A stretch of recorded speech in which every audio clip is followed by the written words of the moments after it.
Guys, what composted tea looks like, or is supposed to look like.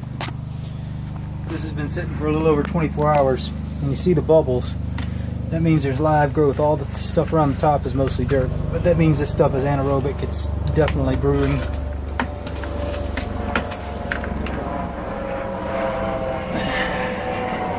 And I don't put stuff in a bag when I do a small bucket like this, but normally I'll use a paint bag, just like everybody else, 5-gallon bag.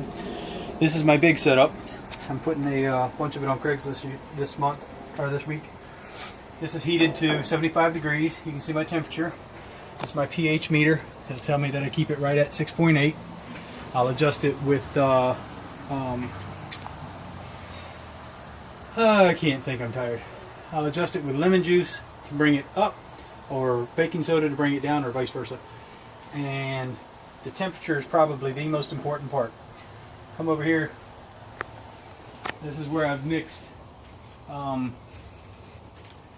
chicken manure, cow manure, and mushroom compost. And this is what I consider to be the secret. This is earthworm casings. I found some onions growing in it. I'm going to stick them in another pot. This is earthworm casings, but this is also everything else that was on top of the soil, because, and if you look, you'll probably see some live worms in here. Maybe not. It got a little hot today. The reason I throw even the stuff that's still decomposing, because if you think about it, your bacteria that are causing things to decompose are what you want in your soil. Don't make me laugh. So I use a little bit of all of it.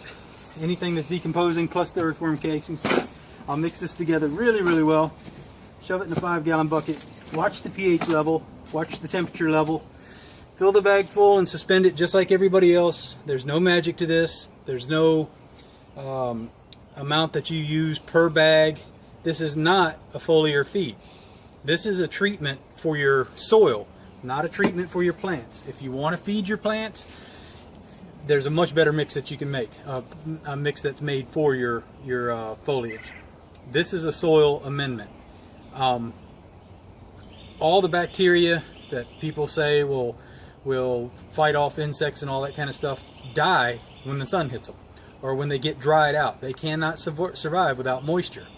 The reason you do this is to put it in your soil, and the moisture in your soil will keep it alive and cause it to multiply. I use the same molasses, unsulfured molasses, as everybody else. I use rainwater.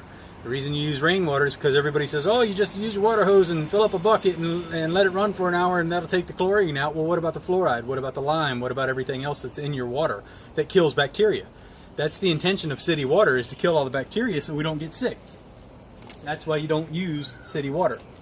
I'll update this a little bit. I'm going to patch a bunch of videos together to make this, but this will give you an idea of how I get started.